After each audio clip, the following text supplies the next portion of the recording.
ଅପସରା ପୂର୍ବଚିତି ଓ ରାଜା ଅଗ୍ନିଧ୍ର।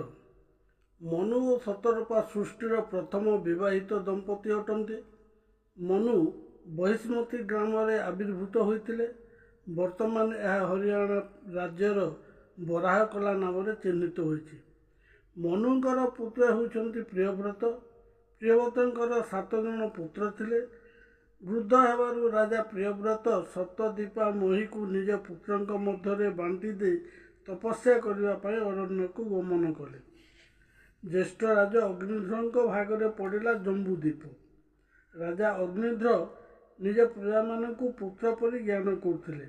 ସେ ଦିନେ ବିଚାର କଲେ, ତାଙ୍କ ପରେ ଏହି ବିଶାଳ ରାଜ୍ୟ ଉତ୍ତରାଧିକାରୀ ଭାବରେ ଜଣେ ଗୁଣବାନ ସୁପୁତ୍ର ହସ୍ତରେ ଅର୍ପଣ କରିବେ।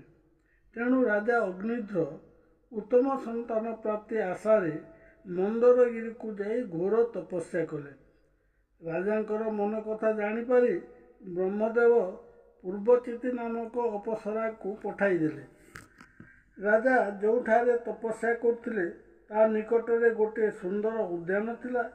ସେହି ଉଦ୍ୟାନରେ ଅପସରା ପୂର୍ବଚିତି ଭ୍ରମଣ କରୁ କରୁ ଅଗ୍ନିଧ୍ରଙ୍କ ସହିତ ସାକ୍ଷାତ ହେଲା। ଅପସରା ସୁନ୍ଦରତା ଦେଖି ରାଜା ମୋହିତ ହେଲେ। ସେ ମଧୁର ଭାଷାରେ ପଚାରିଲେ, ତୁମେ କିଏ? ଏଠାକୁ ଆସିବାର ଅଭିପ୍ରାୟ କ'ଣ? ଅପସରା କହିଲା, ଏହି ଗିରିକୁ ଭ୍ରମଣ କରିବା ପାଇଁ ଆସିଥିଲି। ଏବେ ଆପଣଙ୍କ ସହିତ ସାକ୍ଷାତ ହୋଇଗଲା। ରାଜାଙ୍କର ମନରେ କାମବାସନା ଜାଗି ଉଠିଲା। ସ୍ତ୍ରୀମାନଙ୍କୁ ବଶୀଭୂତ କରିବାରେ ରାଜା ଧୁରନ୍ଧର ଥିଲେ। ତେଣୁ ନାନା ପ୍ରକାରର ଚାଟୁ କଥା କହି ଅପସରାକୁ ଖୁସି କରିଦେଲେ। ଅପସରା ପୂର୍ବଚିତି ଜମ୍ବୁଦ୍ୱୀପରେ ରାଜା ଅଗ୍ନିଧ୍ରଙ୍କ ସହିତ ରହି ଭୌତିକ ସୁଖ ସମ୍ପଦ ଲାଭ କଲା ଏବଂ 9ଟି ପୁତ୍ର ସନ୍ତାନ ଜନ୍ମ ଦେଲା।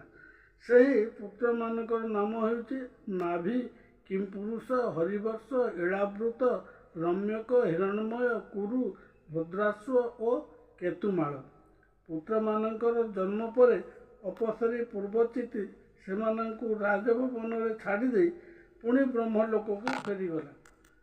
ରାଜା ଦୀର୍ଘ ଦିନ ଧରି ଅପସରୀ ସହିତ ବାସ କରିଥିଲେ ମଧ୍ୟ ସୁଖ ଭୋଗରେ ତୃପ୍ତ ନଥିଲେ। ତାଙ୍କ ବିଷୟ ବାସନା ମେଣ୍ଟିଲା ନାହିଁ। ସେ ସବୁବେଳେ ପୂର୍ବଚିତିକୁ ମନେ ପକାଉଥିଲେ। ତେଣୁ କର୍ମଫଳ ଭୋଗ ନିମନ୍ତେ ଅଗ୍ନିଧ୍ର ଦେହାନ୍ତ ପରେ ପିତୃଲୋକକୁ ପ୍ରାପ୍ତ ହେଲେ, ଯେଉଁଠି ପିତୃପୁରୁଷମାନେ ନିଜ ନିଜ ସୁକୃତି ଅନୁସାରେ ବିଭିନ୍ନ ଭୋଗ୍ୟ ବସ୍ତୁ ଉପଭୋଗ କରନ୍ତି। ଅଗ୍ନିଧ୍ରଙ୍କ ପରେ ତାଙ୍କ ପୁତ୍ରମାନେ ମେରୁଙ୍କର 9ଟି କନ୍ୟାକୁ ବିବାହ କଲେ।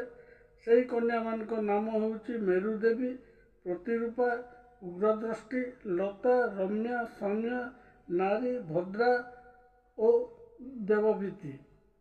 ନାଭିଙ୍କର ପୁତ୍ର ରୂପେ ମେରୁଦେବୀଙ୍କ ଗର୍ଭରୁ ଜାତ ହୋଇଥିଲେ ଭଗବାନ ଶ୍ରୀ ଋଷଭଦେବ।